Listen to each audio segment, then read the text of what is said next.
Welcome to Being Curious podcast show with Counselling Reflections, a podcast where we dive deep into the human experience, uncovering stories of resilience and triumph. We are proudly supported by Moskin, a UK-based skincare line infused with sea moss. Good morning. Well, it's good morning for me, and I'm Cornetta Williams-Walker, and the show is Being Curious with Counselling Reflections. I'm delighted to... Thalea? Well, have I pronounced it right? Thalea. Thalea. That's my dyslexic self. I'm really bad at pronouncing, so please correct me.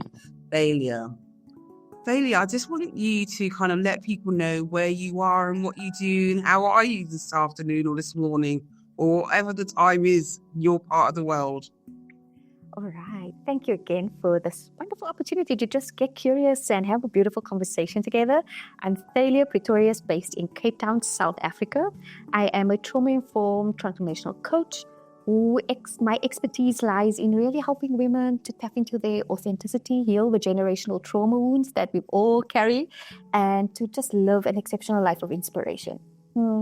I just really love that. My daughter went out to South Africa with her best friend's 21st birthday. No, I think it was Khadijah's 21st birthday. And absolutely loved your country. This really is a privilege.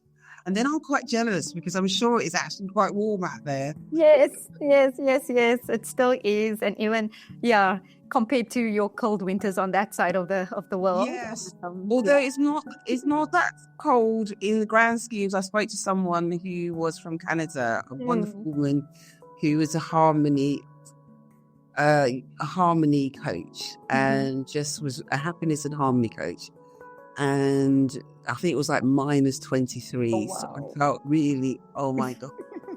But Thalea, how did you get into your line of the work? Why intergenerational trauma?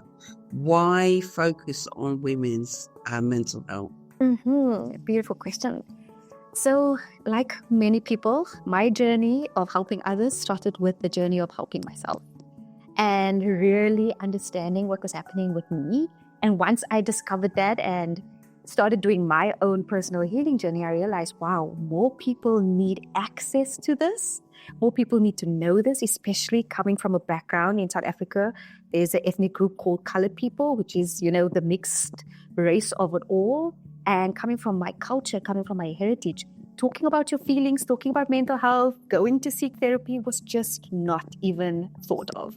It was kind of growing up from that space of you just keep quiet and you get on with it and you sweep everything under the rug kind of mentality. So from your background as a colored woman and all that has happened in South Africa, what is it about not seeking mental health? Is it affordability? Or is it that you should suck it up and just get on with life? Or was it a privileged state that other parts of the system could go to counselling, but actually your community didn't feel that you could access that? I think it's a little bit of everything. It was definitely, I remember, even if I think of my parents and their parents' generation, it was just it was like a privileged thing. It wasn't even a thing that they even thought of. I feel like growing up, especially in apartheid, during that time of separation, it was just solely and purely survival during that times. And I can feel being both, I was born in it, but I also witnessed the breaking of it, in 1994 with the new change. So I lived in both realities. I was very young when that all happened, but I can still remember the very big shifts through that. And I can see a big shift has changed economically. I think things have changed as well. And I think just due to how the internet has started as well, and just having a little bit more accessibility to knowledge has changed. And I love that globally, I think through the pandemic as well, that the mental health word wasn't kind of like a scary word anymore because everybody was suffering. Absolutely. I find now here in the UK that most people have an understanding of mental health and what that means. Most people are able to express whether they have anxiety or depression. And the other part of it is that people self-diagnose as well, so they can go and access information may not be correct for them at the time, but they have a better awareness so that they can go to their GP and talk about it.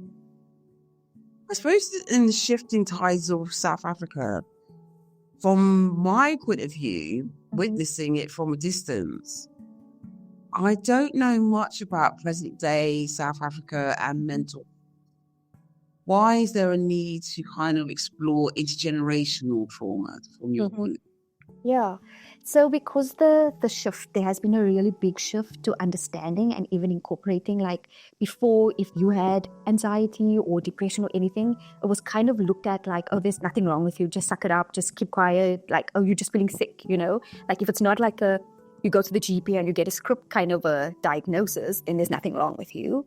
And I think now things have shifted so much because it's more accessible. People have more understanding around it, and people have started to actually identify and acknowledge that this is real. So that was the first point, to acknowledge that, like just having that awareness that this isn't made up, this is real, you know? And so, yeah, starting there, I think was a big shift in recognizing just this is real stuff that's crippling people. When you explore your own mental health, could you say to your family, your family of origin, or those who were important to you, could you say, actually, I'm really struggling? Did they notice? Or was their sentiment actually kind of, I need you to kind of get on with things. We don't have time or space to look at your own mental health? Or were they quite sensitive to your mental health and wanted to kind of do something for you? I think growing up specifically, it was kind of just like you get on, you do it. And at that time, I didn't even know I was struggling because everybody around me was just, it was kind of like autopilot. Like you get up, you go to work, you go to school, you do your thing, whatever. And then when you're feeling a little bit off or you having a bad day, whatever, you just like, okay, we just take a day off. And so I think it was just growing up in that culture. I didn't even have the vocabulary. I didn't have the understanding.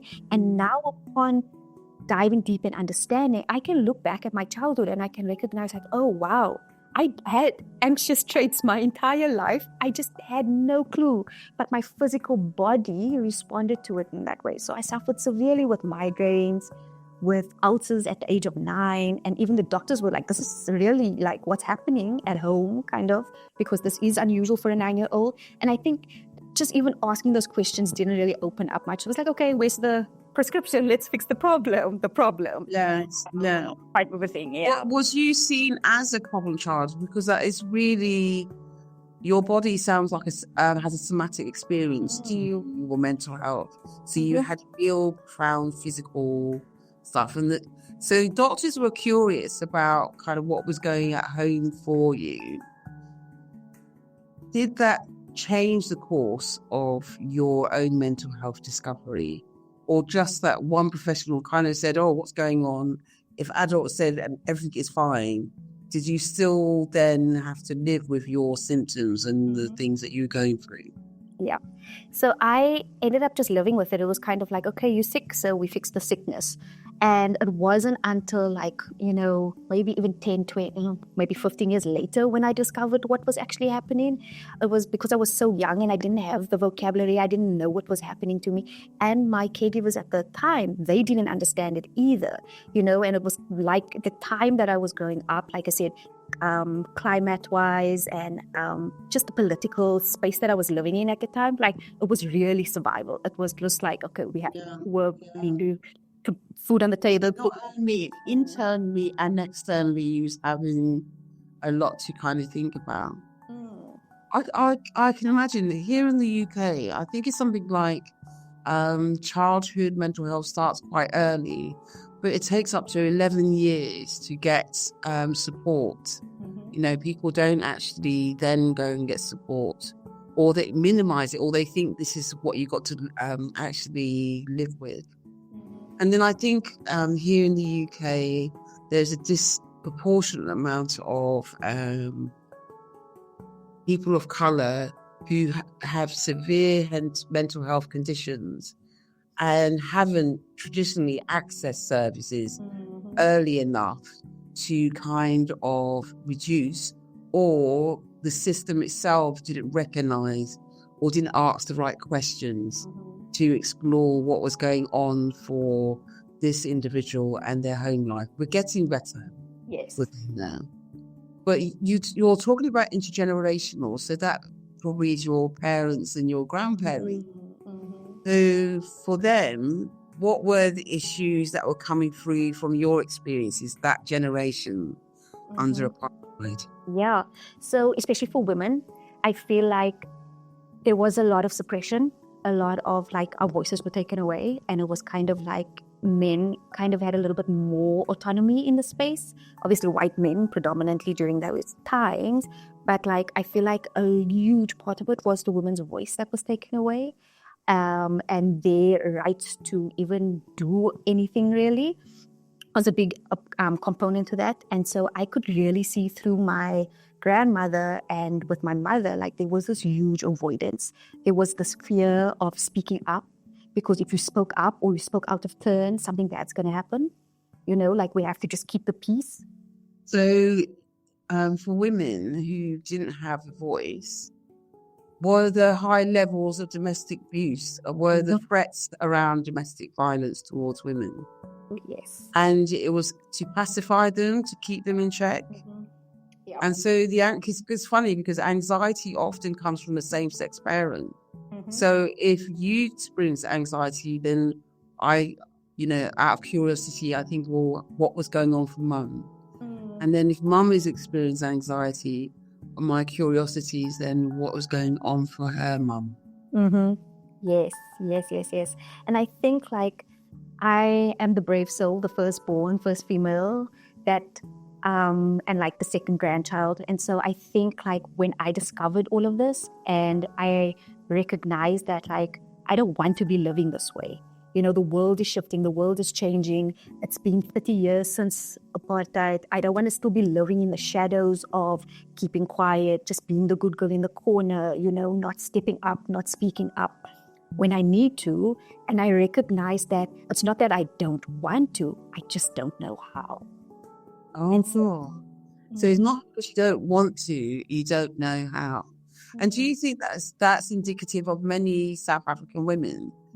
Not to say, because I also have in my head some strong women in my head that come from South Africa, but there is a sense of, okay, I have a voice, but I don't know how to use my voice.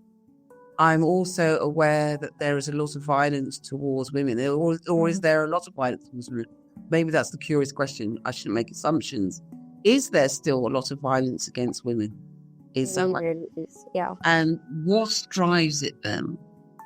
I think there's still such a huge disparity in like gender roles.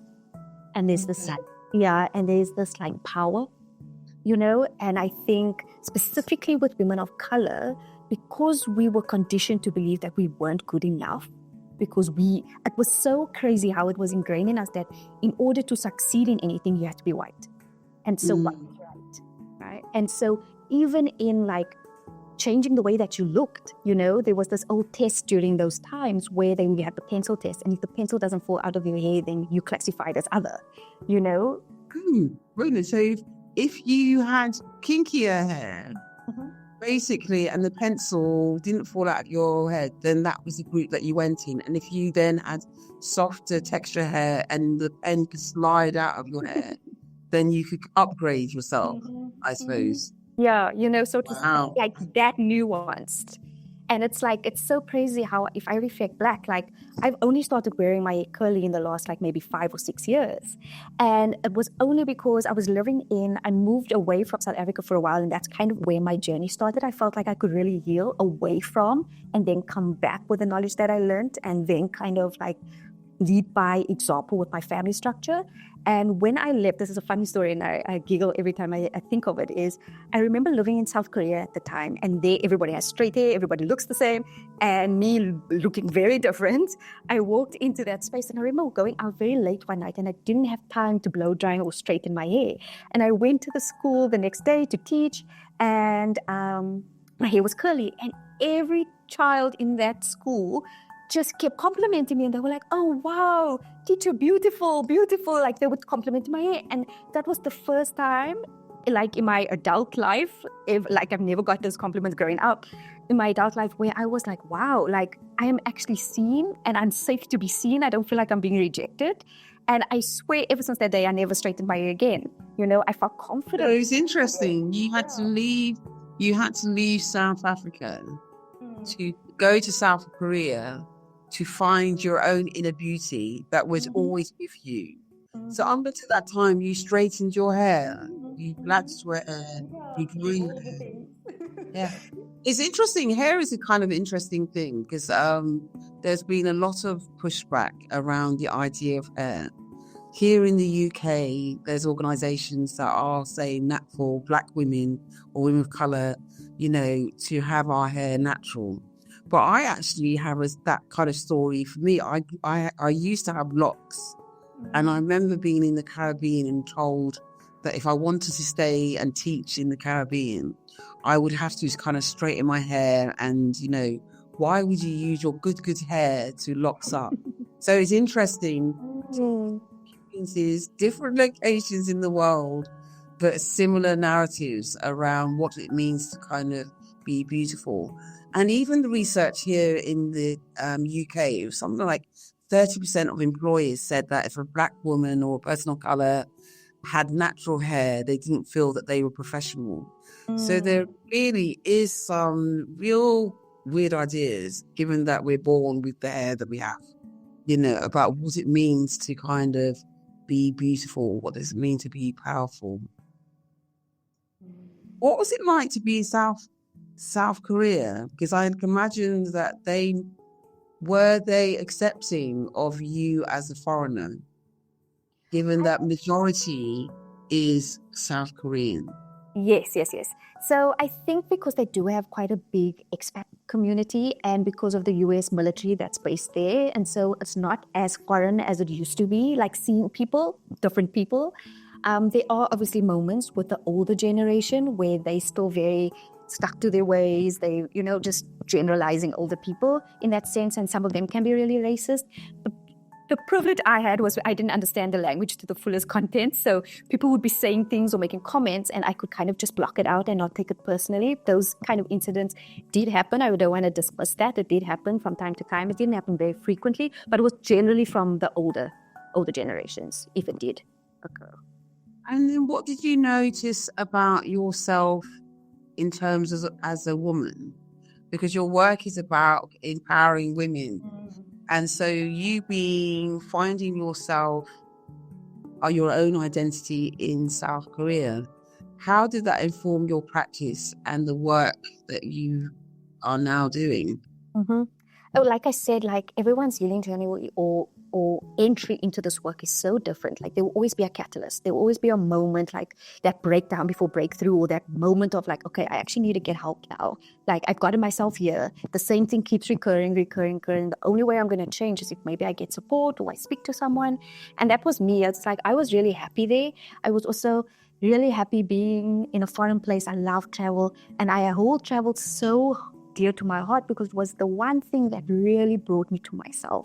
Because I could explore myself in different ways, I also learned. So I'm an immersive learner. I'm a visual person. Like I love just the different cultures, just seeing different ways people live their lives, and just also breaking out of this mold of who I needed to be. And I think that maybe is a little bit of a collective South African trauma there, because we were put in these boxes, and all I wanted to do growing up, and as soon as I got out of university, I was like, I want to break, I want to leave, I want to go. It's very interesting because I've met some of my clients over the years have been South African, and absolutely amazing original women, that have really fostered or found their own identity, in terms of how they look. Even one of my closest friends growing in work, she's South African, and just an amazing personality. There's a richness to be had, that not only culturally, but I think also it sounds like in this space where there's struggle, there's strength to be had. Yes. And I can really speak to that, like, because of the struggles and the current struggles we're still facing on a daily basis, there is an underlying resilience, and that's what was like birthed out of it. There's like, we have like a collective joke where we kind of laugh at our trauma and we humanize it and like, humorize everything and whatever, and we laugh about it and we kind of bond in that way. It's maybe a little bit of a trauma bonding, but like there's these underlying things that happen that can only bond South Africans, regardless of race, regardless of background, regardless of culture. That's like the essence of who we are, is that like we really hardworking people will show up, we'll do what we need to do, and we will make it through, and so it's that like nobody else has got our back, so you've got to have your own back, kind of like we got to do this kind of. Yeah. Yeah. And that's really beautiful, isn't it? Actually, there's something important or powerful about the collective, being surrounded by amazing women who've experienced stuff. I kind of think about the Freedom Programme. It's a TV programme that's run here in the UK. And for 12 weeks, women come together and talk about their experience, but also learn to spot potential perpetrators or what a healthy relationship looks like. I kind of think about International Women's Day coming up in a couple of weeks' time, where, just us talking and lifting ourselves up from some of the challenges as women have faced over the years. What are the conversations that your women are having then? What are they concerned about in terms of their own transformation? I think a lot, like I said, I'm very grateful for what happened in 2020, because I feel like that brought everything up and needed to come up, to be seen, to be held, and to be discussed. And so I think a lot of things that are coming up now is recognizing like, oh, this is what happened to me, but this is what I can choose now. I have a choice. Before, when you don't know what is going on, you kind of feel like you don't have a choice. You just have to keep going. And I think even just through my work, it's really, really healed my relationship with my mother, where we can have these conversations now. And I feel like it's such a bonding experience, because I know she couldn't have had these kind of, to the depth that we have now, these conversations with her mother, and like we can talk about like her struggles that she witnessed her mother go through. And I was so young. My mom also being a single mom when I was born, I don't have a relationship with my biological father. And so I was kind of raised by my grandmother as well. She had passed away a good couple of years ago now. But like seeing her resilience, seeing her strength, seeing the battles that she went through with my grandfather, also very abusive relationships and stuff, seeing how that patterns turned out in my mom's life as well, seeing how that patterns turned out in my life now. And then for me, it was like, I want to make a stop to this. I don't want to keep this narrative going. And I had to say, so if I'm going to make a stop to this, I had to take responsibility for my part in this. I need to understand. I really love that. I need to take responsibility for my part in this. I think sometimes we can be victims of the drama triangle. We can sit in our victim state. We can have a punisher and we want a rescuer. But in our adult state, I think we can definitely say, okay, I am responsible for my choices, my reactions in this space. I can't stop the perpetrator from doing what they're going to do, but I can stop the way that I show up.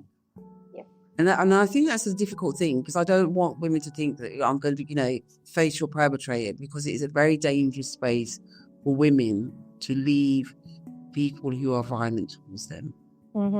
Yep. And so, it is a planned strategy. But there's something about taking responsibility.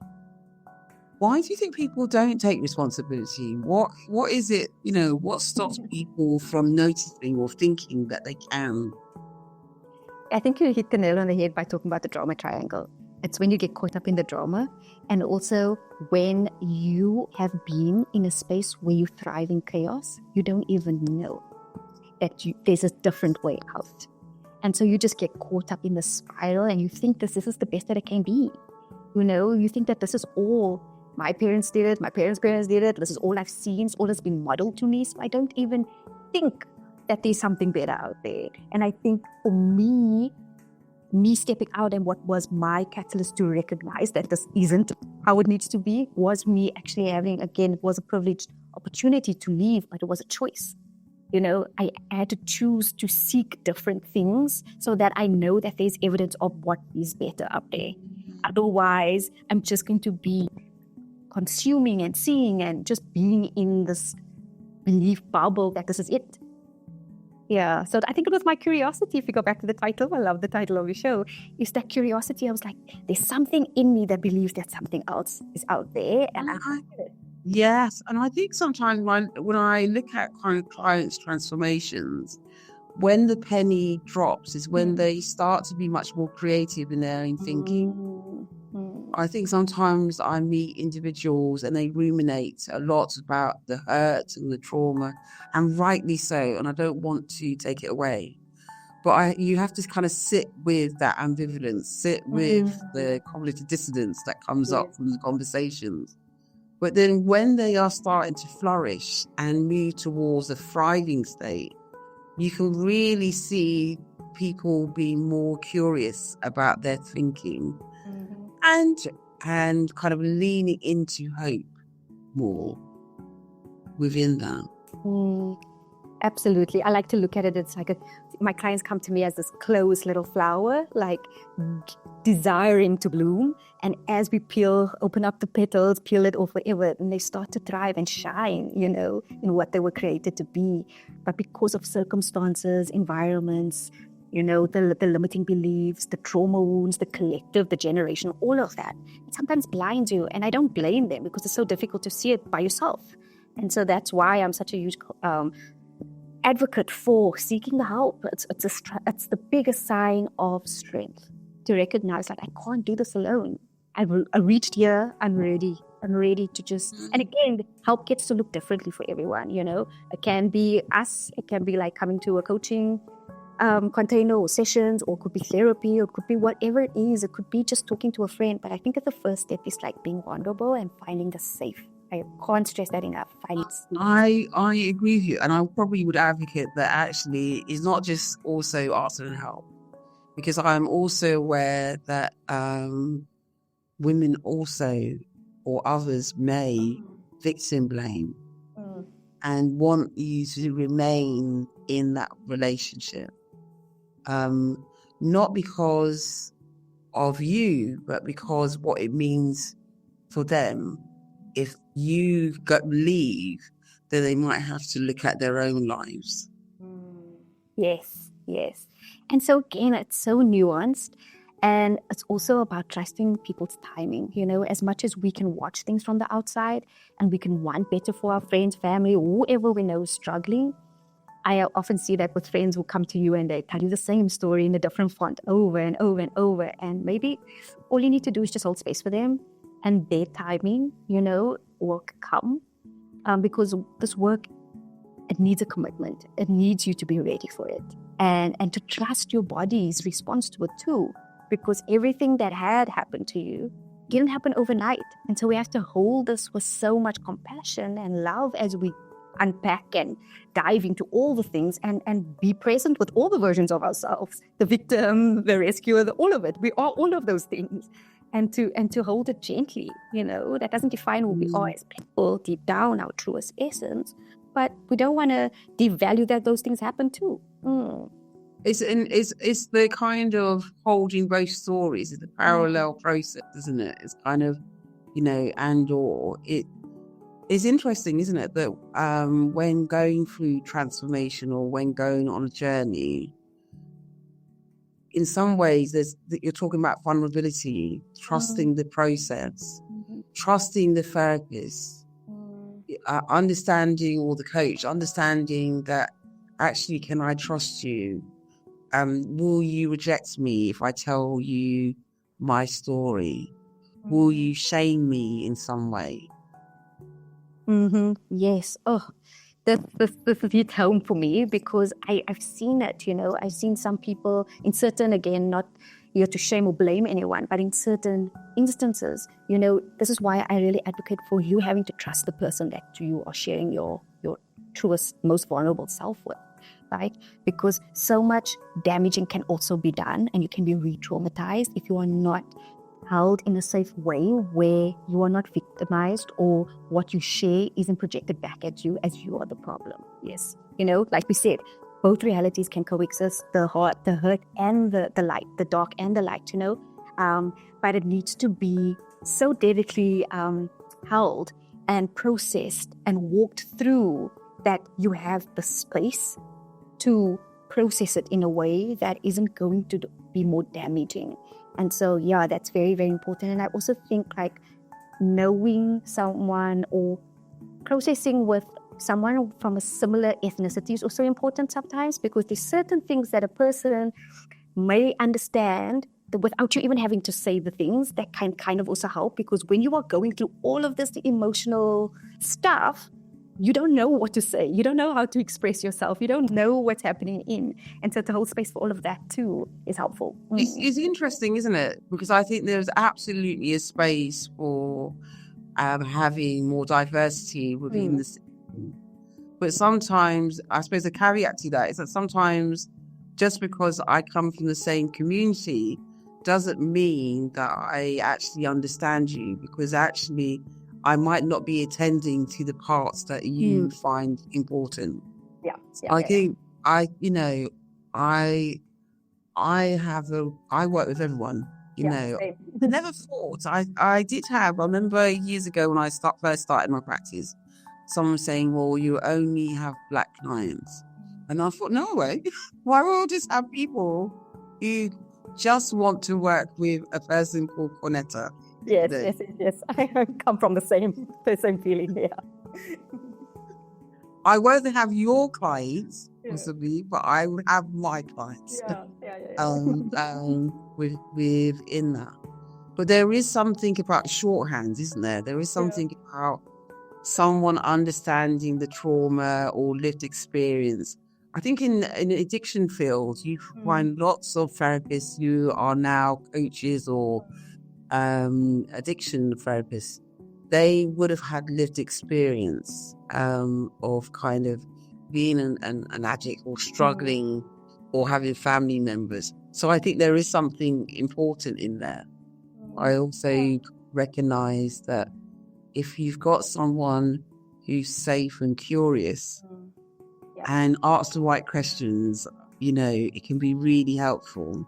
Absolutely, 100%. And I just cannot stress just being that safe. And you will know when you feel safe with someone. You'll know it immediately. Don't second guess that. Don't judge that just because this person maybe worked with somebody else and they got really, trust you, because so much of the work that we do is empowering others, and it's empowering others to be able to make choices for themselves, to be able to make decisions, because they come from a space where they lacked that. They couldn't see up from down, or they were confused all the time.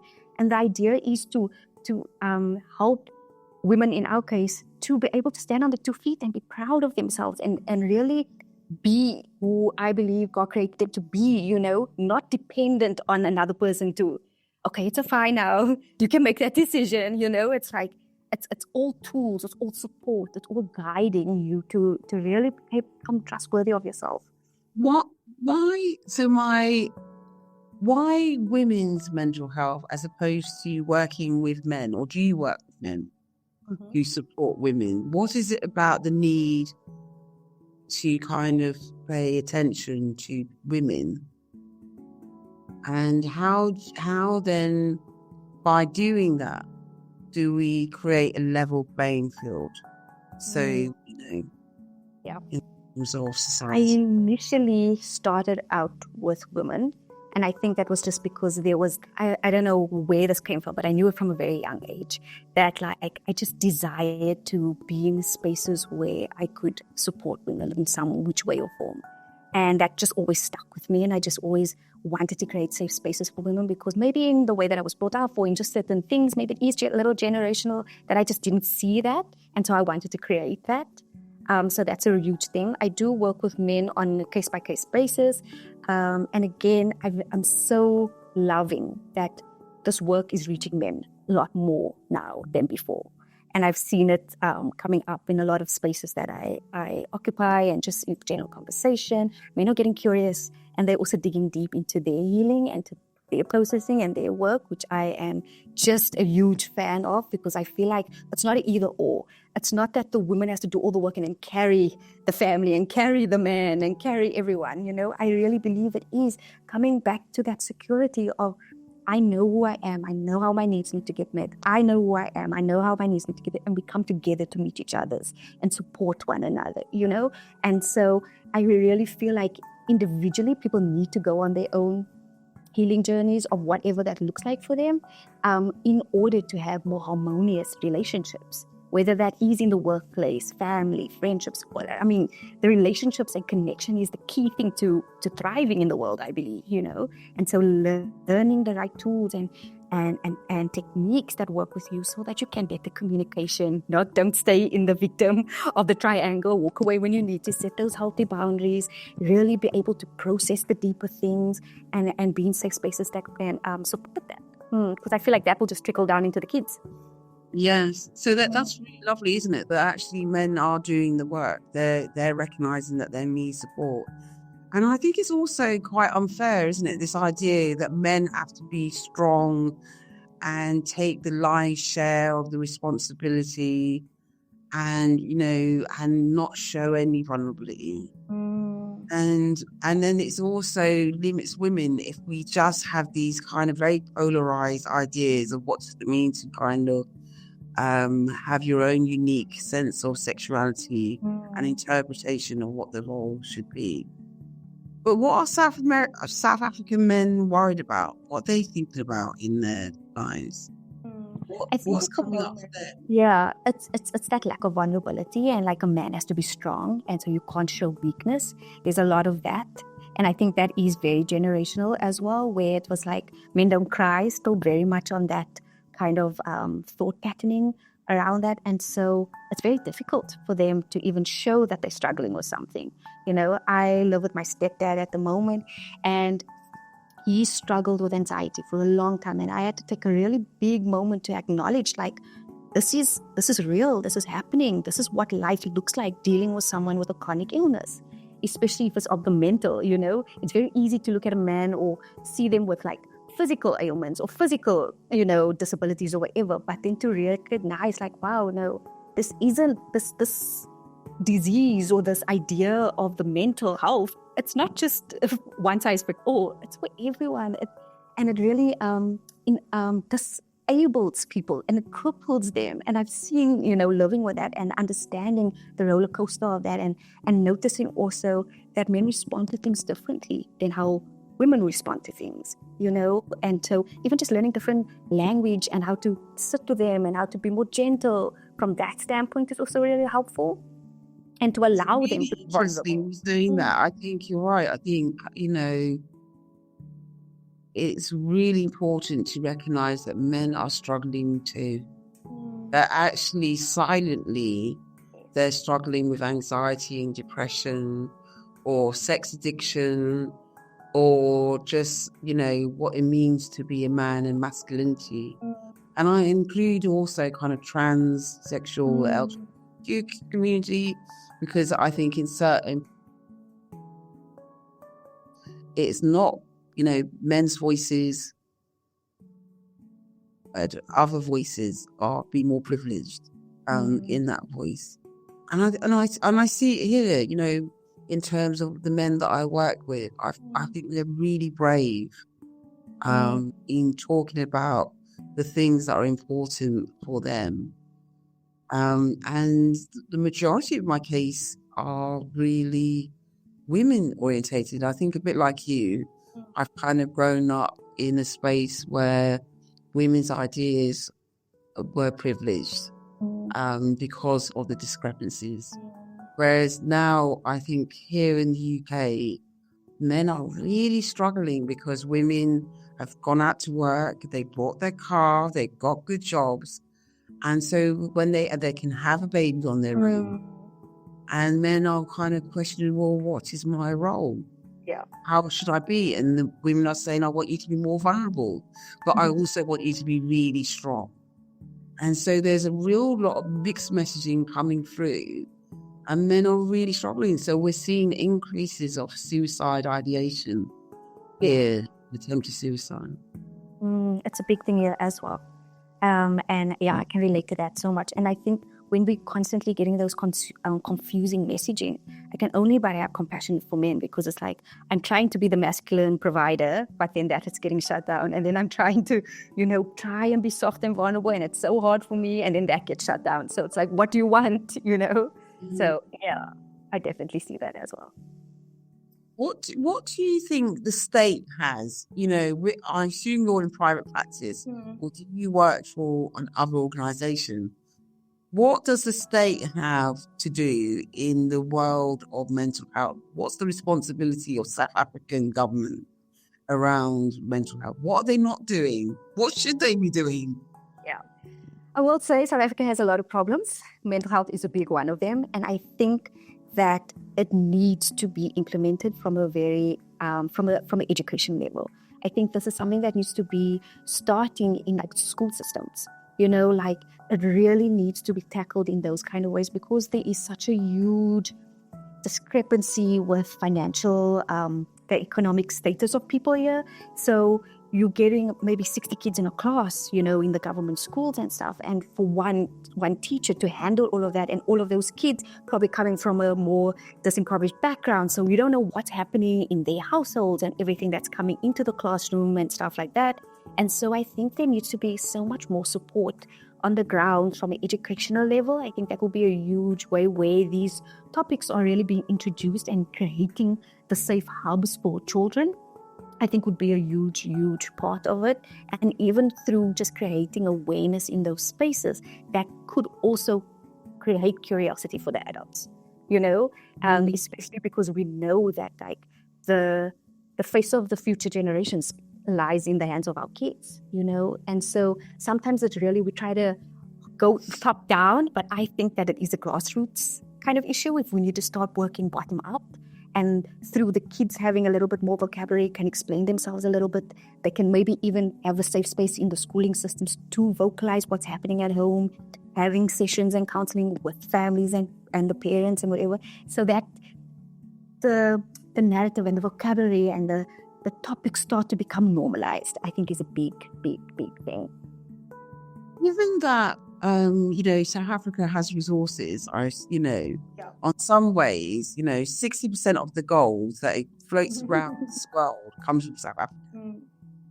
So what has stopped and prevented the government from kind of thinking about mental health? Or has there just been so many other things that are important that actually mental health has been put to the back burner? I will say there are things happening around the space in education in different ways. I just don't think it's enough. I think that there is other not bigger issues. I think all our issues are equal.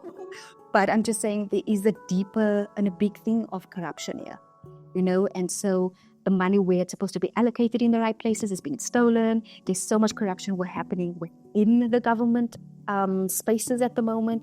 And so everybody's up in arms about where's the money going, what's happening when, nobody's getting called out. So that's a huge area where there is a lack, of the money going to where it's needed to be going, because there is something's happening in the government structures that's not actually legal, yeah.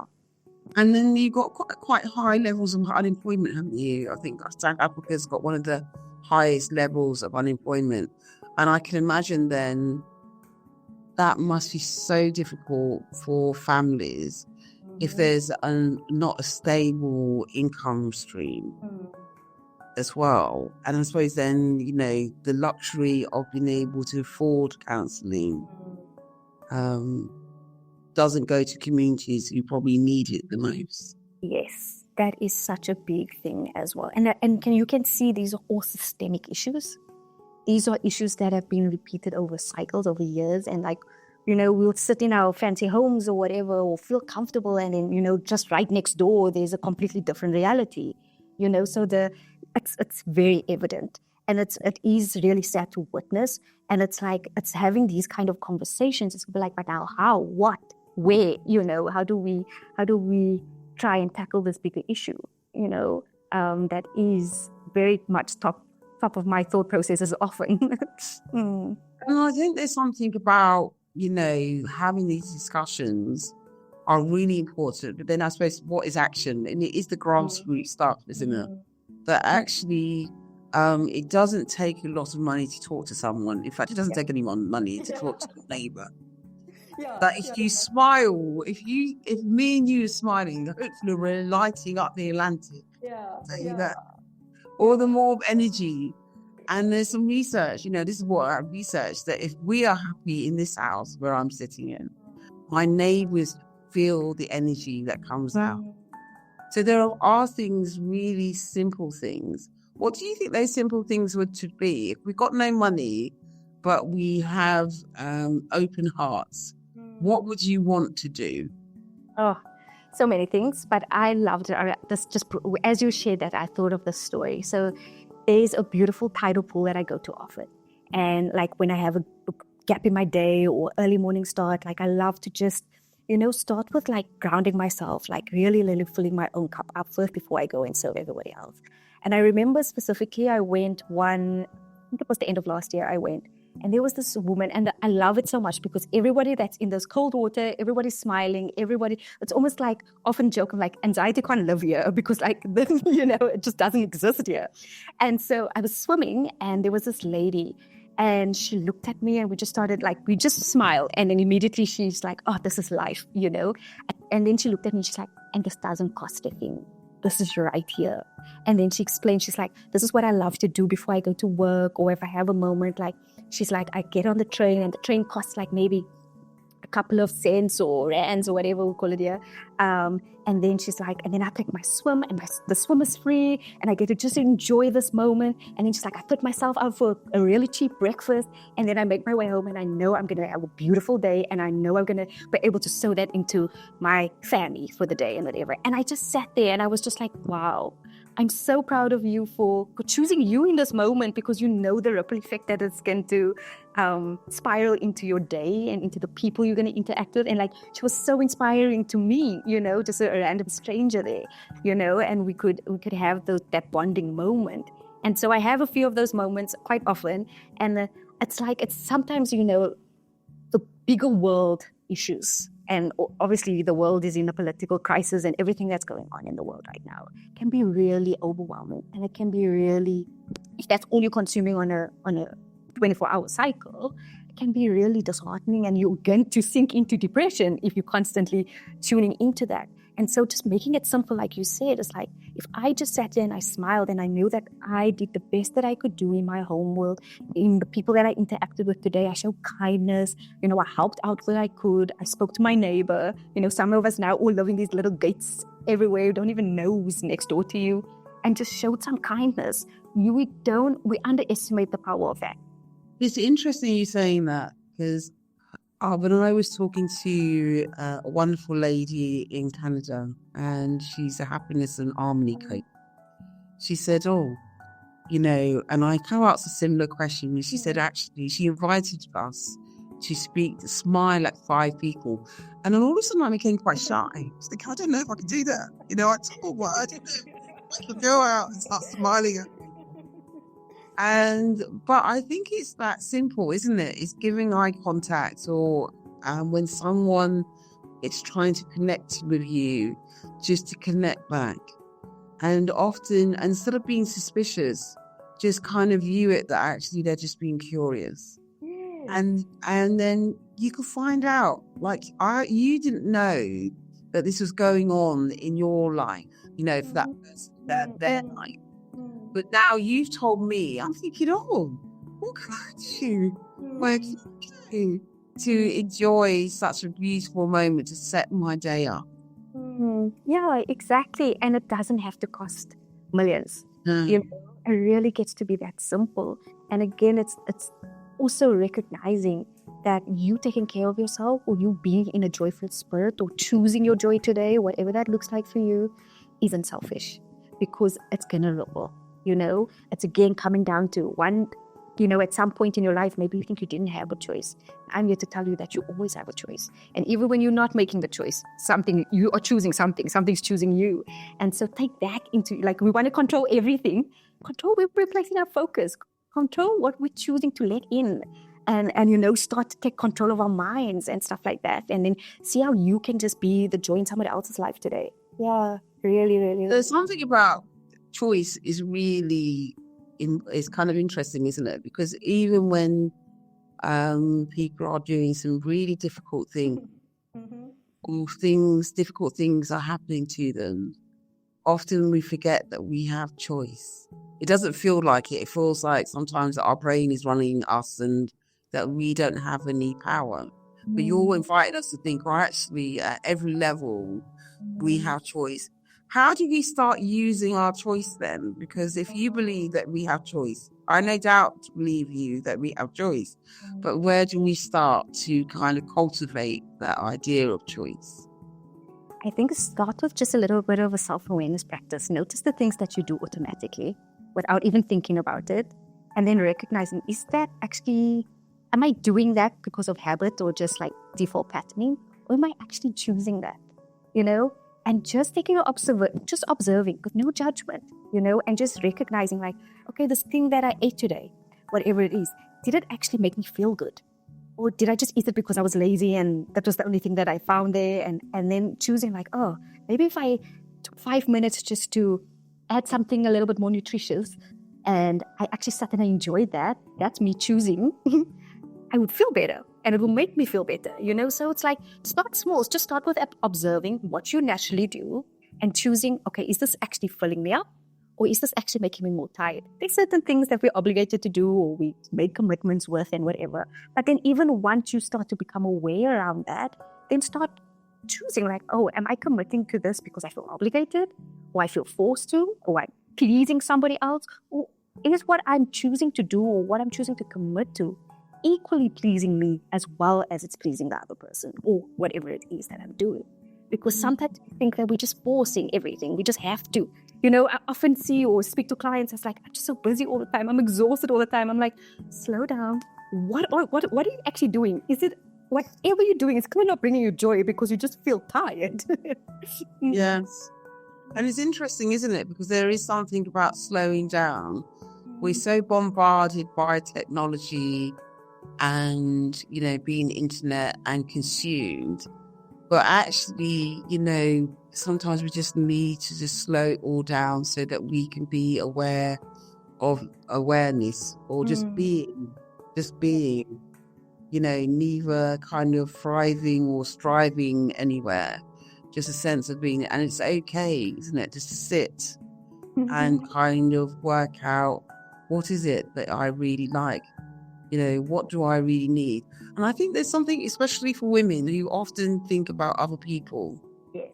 I kind of meet women who often, and men actually, your fairness, I don't think this is a gender thing, but I think some people who just think of others and are of service to others, and that's a wonderful thing. But sometimes, well, why are you doing this? Yeah. Why are you doing this? What do you need to do for yourself? Do you need to do this? Yeah, so true. And I think when you start to get curious about those questions and just, doing the small things and being consistent as you do these things, they compound over time and you will slowly start to see things will shift and change.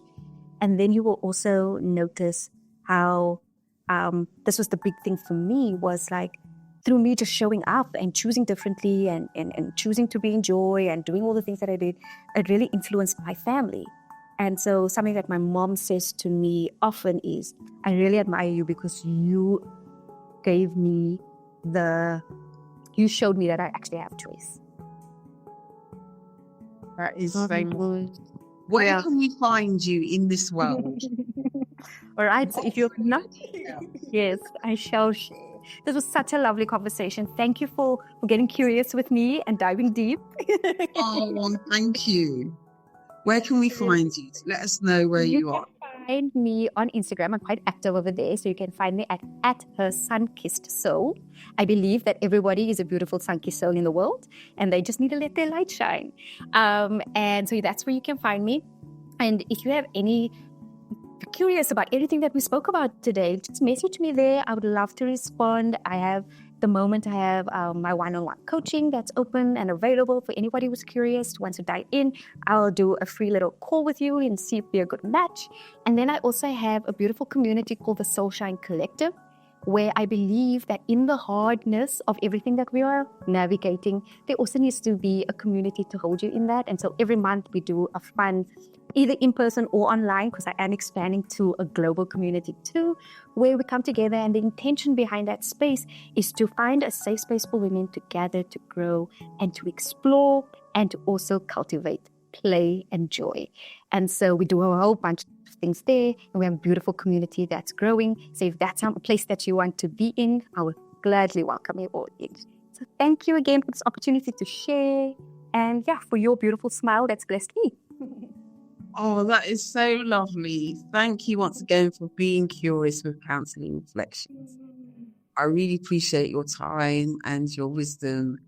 It was just lovely to have a better understanding about what women and men face in South Africa, because I think we hear it from a remote newspaper, a particular lens, and it was really lovely. And I can't wait to tell my daughter because she loves South Africa.